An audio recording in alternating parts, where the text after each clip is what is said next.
శ్రీ హరీష్ రావు గారిని ఈరోజు ఫోన్ ట్యాపింగ్లో ఏదో విచారణ పేరిట వారు నిన్న రాత్రి అక్కడ సిద్దిపేటలో ఉంటే అర్జెంటుగా ఆగమేఘాల మీద మీరు పొద్దున్నే రావాలా అని చెప్పి రాత్రి 9 గంటలకు నోటీస్ ఇచ్చి పొద్దున్న 11 గంటలకి హరీష్ రావు గారిని రమ్మని ఆదేశిస్తే ఈ దేశంలో ఉండే చట్టాలు, న్యాయ వ్యవస్థ, రాజ్యాంగం వీటి మీద గౌరవం ఉన్న ఒక పౌరుడిగా, ఒక నిబద్ధత కలిగిన నాయకుడిగా రాత్రికి రాత్రి వాళ్ళ పొద్దున నిజానికి ఆయన కార్యక్రమాలు ఉన్నాయి సిద్దిపేటలో, అవన్నీ రద్దు చేసుకొని ఈరోజు రాత్రికి రాత్రి హుటాహుటిన బయలుదేరి వచ్చి దాదాపు రాత్రి 12 గంటలకు హైదరాబాద్ చేరుకొని వాళ్ళ పొద్దున ఉదయమే మళ్ళీ తిరిగి విచారణకు హాజరైనారు. కానీ ఈ విచారణ చూస్తూ ఉంటే ఈ గవర్నమెంటు, ముఖ్యంగా కాంగ్రెస్ పార్టీ యొక్క వైఖరి చూస్తుంటే గతంలో చెప్తారు తాను చెడ్డ కోతి వనమంతా జరిపిందంట. అట్లాగా రేవంత్ రెడ్డి గారు ఆయన గతంలో దరిద్రపు కొట్టు పనులు చేసిండు కాబట్టి, దొంగ పనులు చేసి దొరికిపోయిండు కాబట్టి, డబ్బు సంచులతో దొరికిన దొంగ కాబట్టి అందరూ కూడా అదే బుద్ధులు ఉంటాయి అనుకునే ఒక పద్ధతుల్లో ఆయన వ్యవహారం కనబడతా ఉంది. ఆయన కంటిన బురద అందరికి అంటాలని చెప్పి ఆయన పాపం తాపత్రయపడుతున్నాడు, తహతహలాడుతూ ఉన్నాడు. ఒకటి రేవంత్ రెడ్డి గారికి చెప్తా ఉన్నా, ఇలా జరుగుతున్నది మీకు కూడా చెప్తా ఉన్నా, సిట్టు విచారణ కాదు, ఇది చిట్టి విచారణ. చిట్టినాయుడు గారు నడిపిస్తున్న ఒక పనికిమాలిన విచారణ తప్ప, ఓ లొట్టపీసు కేసులో ఇంకో పనికిమాలిన చిట్టి విచారణ తప్ప సిట్టు లేదు, తిట్టు లేదు. ఆడ ఏమి లేదు.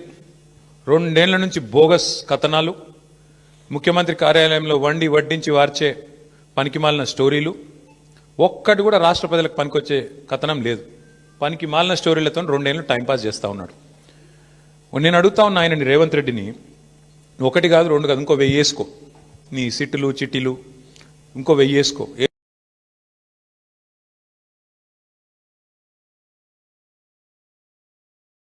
ఏం ఫరక్ పడదు. మేము మాత్రం నీ కొద్దిగా ఉంటే కొన్ని రోజులు శునకానందం ఉంటుంది, కానీ మేము మాత్రం నేను వదిలిపెట్టాం. బీఆర్ఎస్ ఇవాళ తెలంగాణ ప్రజల గొంతుక, ప్రధాన ప్రతిపక్ష పార్టీ.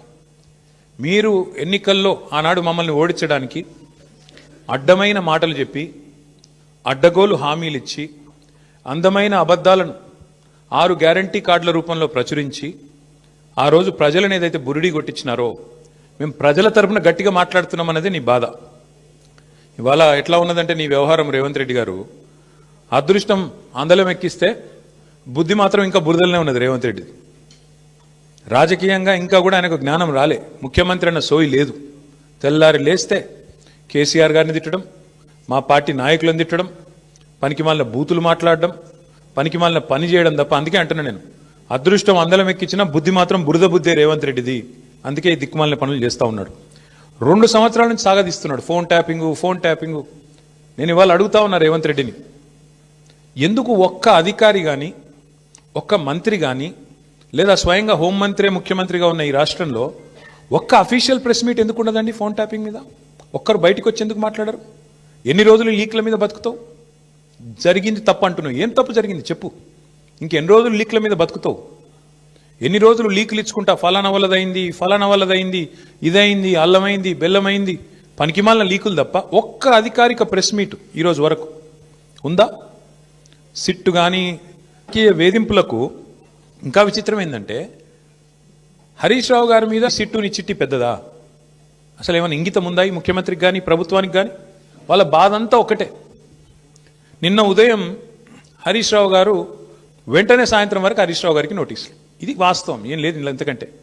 నిజంగానే హరీష్ రావు గారు నిన్న చెప్పింది తప్పైతే, నిన్న ఉదయం ప్రెస్ మీట్లో హరీష్ రావు గారు చెప్పింది అయితే సింగరేణి సంస్థను, సంబంధిత అధికారులు, బాధ్యులైన మంత్రి గారో లేదా ముఖ్యమంత్రి గారో ఈ పార్టీకి తప్పు వారు చెప్పింది ఇది వాస్తవం అని చెప్పాలి కదా. చెప్పారా? 24 గంటలు అయిపోయింది, ఎందుకు మాట్లాడట్లేదు? ఎందుకు ఒక్క స్పందన లేదు? ఎందుకు ఒక్కరంటే ఒక్కరు? కాంగ్రెస్ కుంభకోణాలు బయటపెట్టిన ప్రతిసారి ఇదే డైవర్షన్ గేమ్లు, ఇదే రకమైన డ్రామాలు వీళ్ళకి అలవాటుగా మారిపోయింది. సింగరేణి టెండర్లలో ఇవాళ నేను ఆధారాలతో సహా మీ ముందు బయటపెట్టబోతా ఉన్నా. స్పష్టంగా రేవంత్ రెడ్డి గారి బావమరిది కోసం ఆయనని కింగ్ పిన్గా చేసి, సృజన్ రెడ్డి అనే వ్యక్తిని కింగ్ పిన్గా చేసి, ఆయన చుట్టూ ఇవాళ మొత్తం ఆ టెండర్లన్నీ రిగ్గింగ్ చేసి మొత్తానికి 9 టెండర్లు ఇప్పటికే పూర్తి చేసినారు. మీకు ఈ విషయంలో ఒక చిన్న అవగాహన ఉండాలి కాబట్టి ఒక చిన్న విషయం చెప్తాను. మేము గతంలో 10 ఏళ్ళు, దాదాపు 10 ఏళ్ళు అధికారంలో ఉన్నాం. సింగరేణి సంస్థలో కేసీఆర్ గవర్నమెంట్ ఉన్నప్పుడు ఎన్నడూ రాజకీయ జోక్యం లేదు, ఎన్నడూ ఇట్లాంటి దిక్కుమాలిన కార్యక్రమాలు లేవు, ఈ పైసల ఆలోచన లేదు. అందుకే నీట్గా కంపెనీ నడిచింది. వేలాది మంది కార్మికులకు అద్భుతమైన బోనస్లు ఇచ్చినాం, 30%, 35% బోనస్లు ఇచ్చినాం. సంస్థ బాగు కోసం ఆలోచించినాము, సంస్థను లాభాల్లోకి తీసుకొని పోయే ప్రయత్నం చేసినాం. వేల మంది కార్మికుల వాళ్ళని సంరక్షించడం, వాళ్ళకి ఇచ్చిన వాగ్దానాలు నెరవేర్చడమే లక్ష్యంగా మేము పనిచేసినాం. అందుకే ఆ రోజు సింగరేణి సంస్థలో ఏదైనా టెండర్ పిలిస్తే ఎస్టిమేటెడ్ వాల్యూ కంటే మైనస్లో పోయేది టెండర్. ఎస్టిమేటెడ్ వాల్యూ 100 రూపాయలు అయితే -10, -20 అంటే కాంపిటీషన్ ఉండేది. కాంట్రాక్టర్లు ఒకరితోనొకరు పోటీపడి మైనస్లో బిడ్ చేసిన పరిస్థితి, దేశవ్యాప్తంగా కాంట్రాక్టర్లు పార్టిసిపేట్ చేసిన పరిస్థితి. వీళ్ళు సింగరేణిని ఒక బంగారు బాతులాగా చూసి దీనిలో ఎట్లా డబ్బులు సంపాదించాలని ఆలోచన చేసి ఒక కొత్త విధానం, ఒక కొత్త నిబంధన తీసుకొని వచ్చినారు. ఆ నిబంధన ఏందయ్యా అంటే, ఎందుకంటే సింగరేణి దక్షిణ భారతదేశంలోనే అతిపెద్ద కోల్ బ్లాక్, భారతదేశంలోనే అతిపెద్ద కోల్ బ్లాక్స్లో ఒకటి. అందుకే ఏం చేసినారు వీళ్ళు, చాలా ఆలోచన చేసి ఈ సృజన్ రెడ్డి అనేవాడు, ఆయనతో పాటు అక్కడ సింగరేణి సంబంధించిన అధికారులు, మరి భట్టి గారికి తెలిసి జరిగిందా తెలియక జరిగిందా, ముఖ్యమంత్రి గారికి అనుసరణలో జరిగిందా నాకు తెలియదు, కానీ ఈ సృజన్ రెడ్డి అనే వ్యక్తి మొత్తానికి ఒక కండిషన్ పెట్టించినాడు. ఏమని? ఖచ్చితంగా ఇప్పుడు ఉదాహరణకు మీరు తెలంగాణలో ఉన్నారు, ఎక్కడో జార్ఖండ్లో కోల్ బ్లాక్ ఉంది, మీకు కంపెనీ ఉంది, మీ కంపెనీకి అర్హతలు ఉన్నాయి, వాళ్ళు టెండర్ పిలిచారు, మీరు డైరెక్ట్గా ఆన్లైన్ టెండర్ వేయచ్చు. ఇవాళ రేపు మొత్తం ₹1,00,000 వరకు కూడా ఆన్లైన్ టెండరే కదా. ఇవాళ 1,00,000 దాటింది అంటే ఈ టెండర్, ఈ ప్రొక్యూర్మెంట్, ఈ టెండర్. అట్లాంటప్పుడు వేల కోట్లు, వందల కోట్లతో ముడిపడ్డ కోల్ బ్లాక్లలో వీళ్ళు ఎంత పనికిమాలిన నిబంధన పెట్టారంటే, మీరు బిడ్ చేయాలంటే, మీరు పార్టిసిపేట్ చేయాలంటే, టెండర్లో మీరు ఇక్కడ బిడ్ వేయాలి అంటేనే మీరు సైటుకు స్వయంగా వచ్చి సైటు విజిట్ చేసినట్టు సర్టిఫికేట్ తీసుకోవాలి సింగరేణి దగ్గర అని పెట్టినారు. అంటే దీని ఉద్దేశం ఏంది? ప్రపంచంలో ఇప్పుడు ఆస్ట్రేలియా వాడు ఉంటాడు, అమెరికా వాడు ఉంటాడు, వాడు సింగరేణి బిడ్లో పార్టిసిపేట్ చేయాలంటే వాడు స్వయంగా రావాలా, వచ్చి సింగరేణి అధికారులను కాలు పట్టుకొని, వాళ్ళని వేలు పట్టుకొని బతిమలాడి ఆ సర్టిఫికేట్ తీసుకోవాలి, సైట్ విజిట్ చేసినా అని. వీళ్ళు ఏం చేస్తున్నారు? సైట్ విజిట్ రాగానే ఆ కంపెనీ పేరు, మేనేజింగ్ డైరెక్టర్ పేరు, సిఇఓ పేరు, ఫోన్ నంబరు అన్నీ రాసుకుంటున్నారు. రాసుకొని సుజన్ రెడ్డి స్వయంగా బెదిరిస్తున్నాడు ఫోన్ చేసి, నేను ముఖ్యమంత్రి బామ్మర్ది మాట్లాడుతున్నా, మీరు ఇందులో పాల్గొనొద్దు అని బెదిరిస్తున్నాడు. వినలేదనుకో, మేము వేస్తామా, మాకు సీనియారిటీ ఉందంటే వెంటనే ఏం చేస్తున్నారు? వాళ్ళకి సర్టిఫికేట్ ఇస్తలేరు, వాళ్ళు సైట్ విజిట్ చేసినట్టు కూడా సర్టిఫికేట్ ఇవ్వట్లేదు. తద్వారా వాళ్ళు పార్టిసిపేట్ చేయకుండానే ఎగరగొడతా ఉన్నారు. ఇది జరుగుతూ ఉంది సింగరేణి. ఇప్పుడు నైనీ కోల్ బ్లాక్ ఏదైతే నిన్న బట్టి విక్రమార్క గారు రద్దు చేశారో, ఆ రద్దు వెనుక ఉన్నది కూడా వాటాల పంచాయతీ మీకు తెలుసు. అట్లాగే ఈరోజు సింగరేణిలో జరుగుతున్నది కూడా అచ్చంగా ఇదే ఆధారంగా, ఇదే పద్ధతుల్లో ఏం జరిగింది అంటే, ఇప్పుడు నేను చదివి వినిపిస్తాను, మీరు వినండి. ఇది కొత్తగా ప్రారంభమైంది కాదు. రేవంత్ రెడ్డి గారి గవర్నమెంట్ రాగానే, కాంగ్రెస్ గవర్నమెంట్ రాగానే ఈ దోపిడీ స్టార్ట్ అయింది. ఎప్పుడు స్టార్ట్ అయింది? ఫిబ్రవరి 24 నుంచి స్టార్ట్ అయింది. ఫిబ్రవరి 20 రోజు ఎంక్వైరీ డేటు, ఒక 385 కోట్లది టెండర్ పిలిచిండ్రు. అప్పుడు ఇంకా ఈ సైట్ విజిట్ పెట్టినట్లు లేరు, అందుకే అప్పుడు కూడా లెస్లనే పోయింది. తర్వాత ఇంకొక టెండర్ పిలిచిండ్రు మేలో, అది కూడా లెస్లనే పోయింది. Godavari Khani RGOC1, RGOCP3 mine, ఈ రెండు కూడా ఇంకా అప్పటికి దిక్కుమాలిన దంద మొదలు కాలే. ఆడికెళ్ళి మొదలైంది కథ. ఎప్పుడు? 24కి వెళ్ళి 24 జూన్కి వెళ్ళి మొదలైంది. ఫస్ట్ టెండర్ ఎప్పుడు స్టార్ట్ అయిందంటే, విక్రమ్ రెడ్డి అన్నట్టు ఆయన కాంట్రాక్టరు, తర్వాత సృజన్ రెడ్డి, దీక్షిత్ రావు, జి వెంకటేశ్వర్ రెడ్డి, తర్వాత CH సుశాంత్, సుధీర్ హీరాలాల్ ధోలు, వీళ్ళందరూ కలిసి రింగ్ అయ్యి మొత్తానికి ఇప్పటికీ 7 టెండర్లు అన్నీ కూడా ఎక్సెస్ బేసిస్లో ఇదే సైట్ విజిట్ సర్టిఫికేషన్ అనే అడ్డమైన నిబంధన పట్టుకొని, అంటే కాంట్రాక్టర్ సైట్కు రావాలి, వస్తేనే సింగరేణి సర్టిఫికేట్ ఇస్తుంది. తప్పన కాంట్రాక్టర్ నేను బిడ్ వేస్తా అంటే సర్టిఫికేట్ ఇయ్యదు. సృజన్ రెడ్డి ఫోన్కు ఆయన బెదిరింపులకు లొంగకపోతే వినకుండా ఎక్సెస్, ఇప్పటికీ గతంలో -10, -22లో పోయిన టెండర్లు ఇవాళ డైరెక్ట్గా సృజన్ రెడ్డి కంపెనీకి 207 కోట్ల కాంట్రాక్టు +12%కి వచ్చింది. శోధా కన్స్ట్రక్షన్స్ అనే కంపెనీ సృజన్ రెడ్డిది, అలా భార్య పేరు ఉంటుంది అందులో. ఇది వాస్తవమా కాదా? దయచేసి మీరు తెలుసుకోండి, కాపీ కూడా మీ అందరికీ ఇస్తాను, మీరు కూడా తెలుసుకోవచ్చు. అట్లాగే వీళ్ళందరూ ఇప్పుడు జీవీఆర్, సిహెచ్ సుశాంత్, దీక్షిత్, అంతా ఒక రింగు ముఠా ఇది. ఈ ముఠాకి నాయకుడు సృజన్ రెడ్డి, రేవంత్ రెడ్డి బావమరిది, వీళ్ళందరూ కలిసి వేసిన రింగు టెండర్లు. ఇది నిన్న హరీష్ రావు గారు బయట పెట్టిండు. ఏమన్నాడు హరీష్ రావు గారు నిన్న? 9 ఒక్కటే రద్దు చేస్తే సరిపోదు బట్టి గారు, మరి నీకు తెలియకుండా జరుగుతున్నాయి ఇవన్నీ, ఇవి కూడా రద్దు చేస్తావా లేదా అన్నాడు. దాంతోనేంది ప్రభుత్వం లిక్కిపడ్డది. ఓహో, మా దొంగతనం బయటపడుతుంది కాబట్టి ఏం చేయాలి? హరీష్ రావుకు నోటీసు. నేను సాయంత్రం నోటీసు, పొద్దున ఎంక్వైరీ. ఇది మొదటిసారి కాదు. 1000 కోట్లకు పైగా సివిల్ సప్లై స్కామ్ జరిగిందని బయట పెట్టంగానే అప్పుడు ఇట్లనే డైవర్షన్. మూసీ 1,50,000 కోట్ల కుంభకోణం బయట పెట్టంగానే అప్పుడు ఇట్లే డైవర్షన్. కొడంగల్లో అల్లుడు గారి ఆమ్యామ్య లగచర్ల భూములు కొట్టేస్తున్నాడు, అల్లుడు గారి కోసం ఆయన మ్యాక్స్ బిఎన్ అనే ఫార్మా కంపెనీ కోసం అనగానే అప్పుడు ఇట్లనే మా నరేందర్ రెడ్డిని తీసుకుపోయి 37 రోజులు జైల్లో పెట్టిండ్రు. ఆయనతో పాటు రైతులను జైల్లో పెట్టిండ్రు. తర్వాత విద్యుత్ కుంభకోణం, కాళేశ్వరం కమిషను, ఫోన్ ట్యాపింగు, గొర్రెల సాము, ఫార్ములా ఈ, మన్ను మశానం అని ఫోన్ ట్యాప్, మొత్తానికి 2 ఇయర్స్ టైంపాస్ వ్యవహారం తప్ప ఒక్కటంటే ఒక్కటి ఈ రోజు వరకు రుజువు చేసింది లేదు, పీకింది లేదు. అయినా ఇంకోటి వీళ్ళు మర్చిపోతున్నారు. హరీష్ రావు గారు అంటే ఎవరు? హరీష్ రావు గారు మీ మొత్తం క్యాబినెట్నే అసెంబ్లీలోనే ఫుట్బాల్ ఆడుకున్నాడు కదా. మీకు సబ్జెక్ట్ రాదు, మీకు తెలియదు, పీకది. ఆయనతోనే అసెంబ్లీలోనే అందరి ముంగట్నే తిట్లు పడ్డారు మీరు. 8 మంది మంత్రులు దెబ్బలు పడ్డారు మీరు. అట్లాంటి ఆయన ఇవ్వాలన్నట 5-6 పోలీస్ అధికారుల మీద కూర్చోబెడితే ఏం ఫరక పడుతుంది? మీ మంత్రులనే ఫుట్బాల్ ఆడిండు, ఈ పోలీస్ అధికారులు ఎంత అండి నాకు అర్థం కాదు. చేయని తప్పుకు ఏదో పనికి మళ్ళీ కేసు పెట్టి ఇబ్బంది పెడతాం అనుకుంటే భయపడతామా? ఎవరు భయపడతారు? ఎందుకు భయపడతాము? అయినా సాక్షాత్తు సుప్రీంకోర్టు చెప్పింది కదా, ఫోన్ ట్యాపింగ్ కేసులో పసలేదు, ఏదో పనికి మాలిన కేసు అని కొట్టేస్తే సిగ్గులేదా రేవంత్ రెడ్డి? బుద్ధి జ్ఞానం ఉందా అసలు నీకు? ఇట్లా చేయొచ్చునా? ప్రభుత్వం నడపవయ్యా అంటే నీకు ఏమి చెప్పొచ్చినావు అధికారులకు? నువ్వు 6 గ్యారంటీలు అంటివి, తులం బంగారం ఇస్తా అంటివి, 4,000 పెన్షన్లు ఇస్తా అంటివి, మహిళలకు 2,500 అంటివి, 26 నెలలు అయిపోయాయి. అది చెప్పే ముఖం లేదు, అది చెప్పే తెలివి లేదు. అందుకే కవర్ ఏం చేయాలి? ఇట్లనే మీడియాను మేనేజ్ చేసుకోవాలి, మీడియా వాళ్ళ ఇళ్లకు న్యూ ఇయర్స్కు కాలు మొక్కాలి, వాళ్ళను ప్రసన్నం చేసుకోవాలి, అడ్డమైన రాతలు వాళ్ళతో రాయించుకోవాలి. ఇది నీ చిల్లర బుద్ధి, ఇది నీ లేకి బుద్ధి, ఇది రేవంత్ రెడ్డి యొక్క చిల్లర వ్యవహారం. వీళ్ళకు రాజ్యాంగం మీదనే కాదు, స్పీకర్ గారిని చూసినాం మనం, రాజ్యాంగం మీదనే కాదు, వీళ్ళకు సుప్రీంకోర్టు మీద కూడా గౌరవం లేదు సన్నాసులకు. ఇది వాస్తవం. అందుకే ఇవాళ సుప్రీంకోర్టు ఫోన్ ట్యాపింగ్ జరగలేదురా అని చెప్తే కొట్టేస్తే హరీష్ రావు గారి మీద కేసు, అయినా నోటీసులు ఇచ్చినారంటే వీళ్ళకి ఎంత తెలివి ఉంది, వీళ్ళు ఎంత తెలివైన వాళ్ళు దీంతోనే చెప్పొచ్చు. ఇంకొక మాట కూడా నేను చెప్తా ఉన్నా ఇవాళ రేవంత్ రెడ్డికి, ఇంకో 1000 సిట్లు వేసుకో, ఏం చేసుకుంటావో చేసుకో, మా నాయకులందరికీ నోటీసులు ఇచ్చుకో, ఏమన్నా చేసుకో, భయపడం. బీఆర్ఎస్ తెలంగాణ ప్రజల గుండె చప్పుడు, తెలంగాణ ప్రజల గొంతు బీఆర్ఎస్. తెలంగాణ ప్రజల బలం, గలం, తెలంగాణ దళం, కేసీఆర్ బృందం బీఆర్ఎస్. మేము ఎవ్వరికి భయపడం, బరాబర్ కొట్లాడతాం. నీ కాంగ్రెస్ పార్టీని, నీ ప్రభుత్వాన్ని అంతు చూసేదాకా ప్రజల తరపున నిలదీస్తూనే ఉంటాం. నువ్వు ఎన్ని విచారణలనే చేసుకో, ఎన్ని రకాలుగా మా వాళ్ళని వేధిస్తున్నావు ఈ వేదిక మీద కూర్చున్న వాళ్ళందరికీ తెలుసు. అందరికీ ఏదో రకంగా వేధింపులు, రకరకాలుగా చిల్లర పనులు చేస్తూనే ఉన్నారు. ఇంకా ఇప్పుడు ఈ అందానికి ఇప్పుడే చూసిన ఇక్కడికి వచ్చేటప్పుడు కేసీఆర్ గారికి నోటీస్ ఇస్తారట. ఏది? ఈ లోటపీస్ కేసులో ఇచ్చుకో, ఏం చేసుకుంటావో చేసుకో, ఏం భయపడం. ఏం చేసుకుంటావో, ఎన్ని అడ్డమైన స్టోరీలు నడిపించుకుంటావో, ఎన్ని కథనాలు వడ్డించి వారుస్తావో వార్చు, ఏం భయపడం.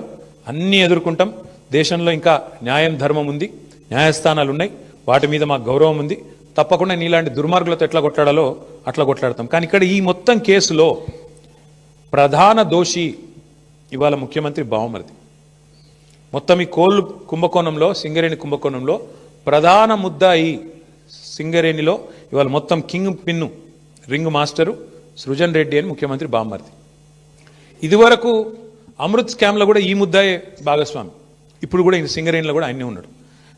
నేను సూటిగా కిషన్ రెడ్డి గారిని, భారతీయ జనతా పార్టీని అడుగుతా ఉన్నా, మీకు నిజంగానే ఈ పాపంలో, ఈ దొంగతనంలో మీకు వాటా లేకపోతే, ఈ దొంగతనంలో మీరు భాగస్వాములు కాకపోతే మీరెందుకు స్పందిస్తలేరు? సింగరేణి అంటేనే ప్రభుత్వ రంగ సంస్థ. 51% రాష్ట్ర ప్రభుత్వానిది, 49% కేంద్ర ప్రభుత్వానికి వాటా. మరి మీకు ఇలా వాటా లేదా? మీరు ఏ రకంగా ఇట్లా ఓపెన్గా మొత్తం భారతదేశంలో ఎక్కడన్నా ఎక్సెస్ టెండర్లు అవుతున్నాయండి? కోల్ బ్లాక్స్లో ఎక్కడన్నా, కోల్ ఇండియా ఆధ్వర్యంలో జరుగుతున్న ఎక్కడన్నా టెండర్లలో 7%, 12% ఎక్సెస్ పోతున్నాయా? మరి ఎక్కడ లేని సింగరేణిలో పోతున్నాయంటే, ఎక్కడ లేని సర్టిఫికేట్, విజిట్ సైటేషన్ సర్టిఫికేట్ అనేది సింగరేణిలో పెట్టిరంటే ఇవన్నీ చూస్తూ కూడా coal minister, central cabinet minister Kishan Reddy గారు నిర్లిప్తంగా ఉన్నారు, మౌనంగా ఉన్నారంటే ఏమనుకోవాలి మేము? ఈయనకు కూడా ఇందులో వాటాలు ముడుతున్నాయనా, ఇద్దరు కలిసి పంచుకుంటున్నారనా, ఏమనుకోవాలి? అందుకే మేము డిమాండ్ చేస్తూ ఉన్నాం, సిట్టింగ్ సుప్రీంకోర్టు జడ్జితో కానీ సిట్టింగ్ హైకోర్టు జడ్జితో కానీ వెంటనే ఒక కమిషన్ వేయండి, విచారణకు ఆదేశించండి అని చెప్పి coal minister, cabinet minister Kishan Reddy గారిని మేము డిమాండ్ చేస్తూ ఉన్నాం.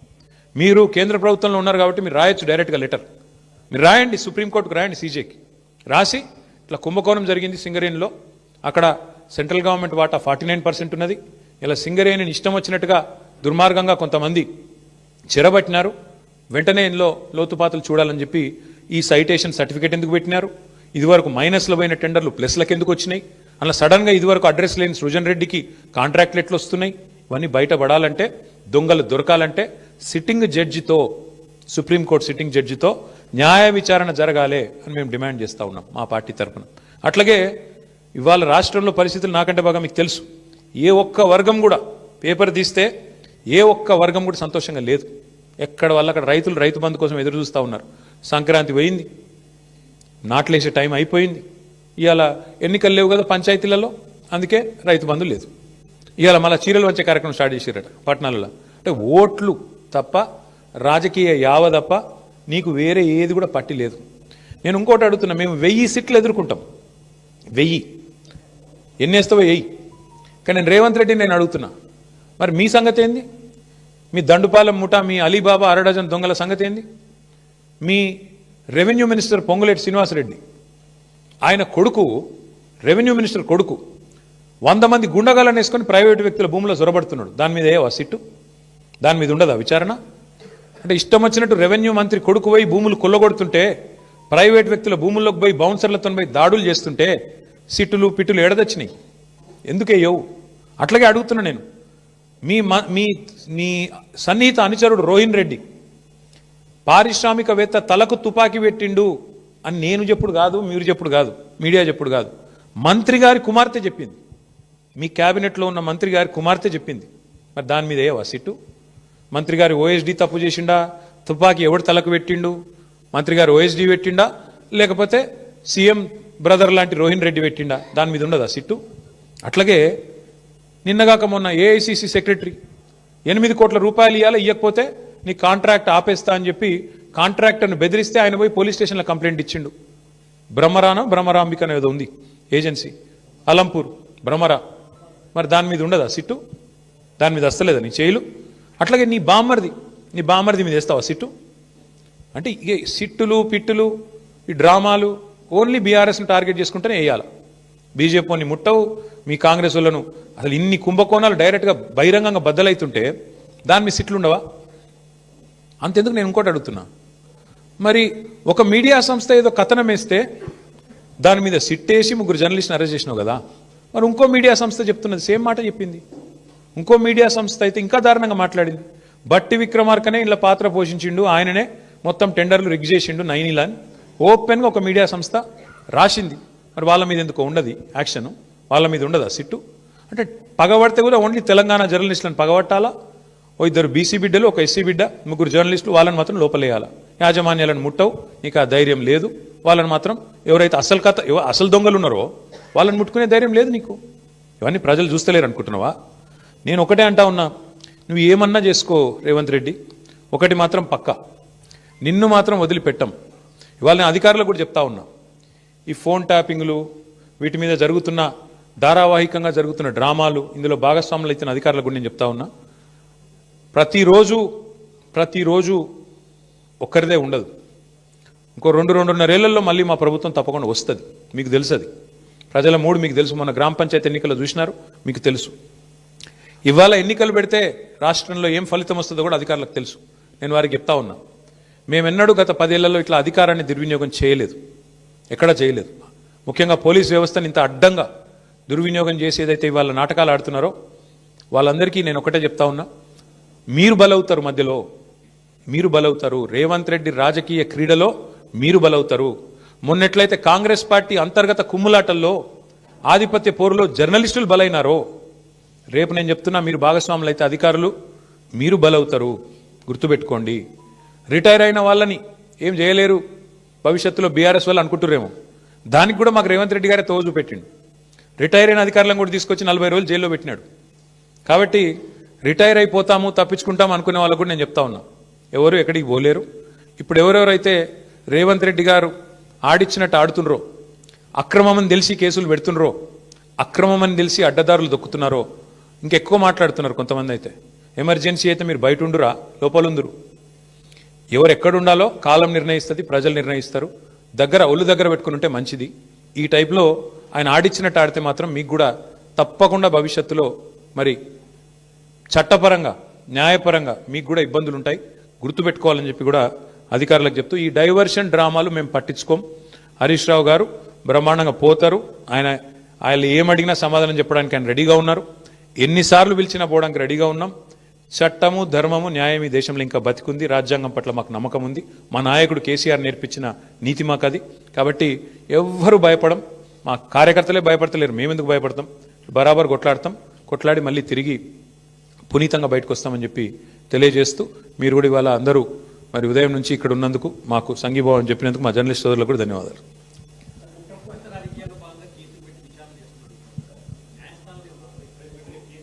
ఇప్పుడు న్యాయస్థానాల్లో ఆల్రెడీ కాళేశ్వరం విషయంలో ఆశ్రయించాము. కాళేశ్వరంలో ఆల్రెడీ విచారణ జరుగుతోంది. ఫోన్ ట్యాపింగ్లో కూడా already the matter is sub జుడిస్. వాస్తవానికి సుప్రీంకోర్టులో వ్యవహారం నడుస్తూనే ఉంది. ఆల్రెడీ హరీష్ రావు గారికి సుప్రీంకోర్టు కొట్టేసింది, క్లీన్ చిట్ ఇచ్చింది.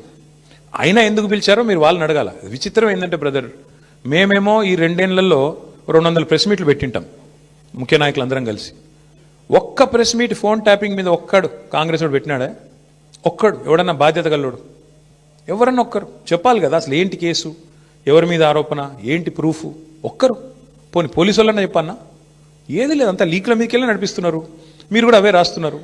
ఆయన లీక్ ఇచ్చుడు, మీరు అదేదో పెద్ద అదే గాస్పెల్, అదేదో భగవద్గీత అన్నట్టు మీరు రాసుడు, దాన్ని మళ్ళీ పెద్ద తెల్లరి తాటికాయంత అక్షరాలతో రాసుడు. దాని వెనకాల అడ్వర్టైజ్మెంట్లు, మీడియా మేనేజ్మెంట్లు, సంక్రాంతి శుభాకాంక్షలు, న్యూ ఇయర్ గ్రీటింగ్స్ మాకు కనబడుతూనే ఉన్నాయి. ఎజెండా డ్రివెన్ పాలిటిక్స్ నడుస్తోంది. విచారణ పూర్తి కాలేదు కాబట్టి చెప్తున్నా బ్రదర్. అందుకే న్యాయం, ధర్మం ఉందని చెప్తున్నా. బరాబర్ కొట్లాడతాము, బరాబర్ న్యాయస్థానాన్ని ఆశ్రయించి 100% విచారణ పూర్తి కాలేదంటే ఆయన హరీష్ రావు గారికి ఆల్రెడీ క్లీన్ చిట్ ఇచ్చింది కదా సుప్రీంకోర్టు. ఆయన మీద ఫోన్ ట్యాపింగ్ విషయంలో ఆధారాలు లేవని కొట్టేసింది కదా. మర్చిపోయినరా మీరు? వీళ్ళు కోట్లాది రూపాయలు ఖర్చు పెట్టి లాయర్లను పెట్టుకున్నా కొట్టవతల వారేసిండు కదా. హరీష్ రావు గారి మీద ఎందుకున్నది?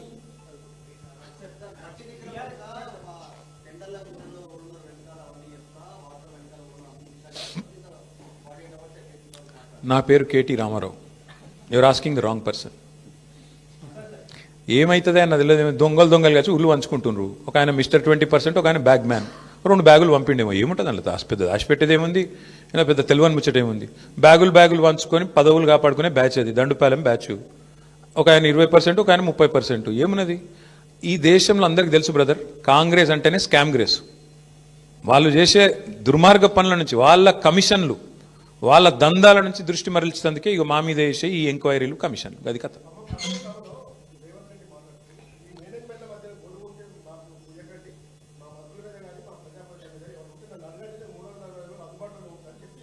అదే అందుబాటులో ఉండే ఇళ్ళకే పోతుండు కదా, ఇళ్ళకే పోయి దండాలు పెడుతుండు కదా, కాలు మొక్కు వస్తుండు కదా, నా మీద మంచిగా రాయిండ్రి, నా దొంగతనం బయట పెట్టకుండ్రి, మీకు కూడా కొంత ఇస్తాను. ఏమంటుండో మరి నాకే మెరక, మీరు అడగాలి మీ మేనేజ్మెంట్లో, నాకు తెలియదు. Thank you. దయచేసి నా ప్రార్థన మీ అందరితో కూడా, ప్లీజ్ మా ఫోకస్ అంతా. ఎస్, ఇటువంటి జోకర్ గాలని మస్తు చూసినాం భయ్. ఇగో ఇదివరకు కూడా మస్తు మంది మస్తు మాట్లాడిన, మకల ఒట్టింది పుబ్బల పోతుంది అన్నారు, అసలు పార్టీ తుపేలు అన్నారు, ఇదన్నారు, అదన్నారు. వాళ్ళందరి పక్కలో బల్లెం బీఆర్ఎస్. ముట్టుకోమని ఎక్కడైనా ఒకటి ముట్టుకొని చూడమని చూద్దాం మేము కూడా. ఎందుకంటే వాళ్ళు మర్చిపోతున్నారు, 10 ఏళ్ళు మేము కూడా అట్లాంటి పాలిటిక్సే చేస్తే కాంగ్రెస్ నామరూపాలు లేకుండా పోయేది. ఇవాళ పాపం ఆయన అక్కస్సు, ఆయన బాధ అంతా ఏంటంటే, ఆయన పాపం కాంట్రాక్ట్ పద్ధతిలో, అవుట్సోర్సింగ్ పద్ధతిలో సీఎం అయిండు పేమెంట్ కోటాలో. ఆయన బాధ అంతా ఏంది? సొంత ఐడెంటిటీ లేదు, ఇంకా ఎవరు గుర్తుపడతలేరు, ఇంకా కూడా గుర్తుపడతలేరు పాపం. గుర్తుపట్టకపోతే యాక్టర్లను జైలు వేస్తాడు, యాక్టర్లు పోయి బతిమలాడుకోకపోతే జీవోలు ఇయ్యాడు. ఆయన ఐడెంటిటీ క్రైసిస్లో ఉన్నాడు. ఆఖరికి ఏదో హార్వర్డ్ పోయి చదువుకుంటాడట. మరి చదువుకొని వచ్చి ఏం చెప్తాడో తెలియదు నాకు. కానీ ఇప్పుడు హార్వర్డ్ పోయి చదువుకున్నాకైనా మరి లాగుల తొండలు, లేకపోతే అదేంది మెడల పేగులు, ఇవన్నీ బంద్ అయితే అని ఆశిస్తున్నాం. గుడ్లు వీకుడు ఇవన్నీ బంద్ అయితే మంచిది. ఆడపోయినాక కూడా మరి ఇప్పుడు ఇంగ్లీష్ వచ్చిన వాళ్ళని తిడతాడు.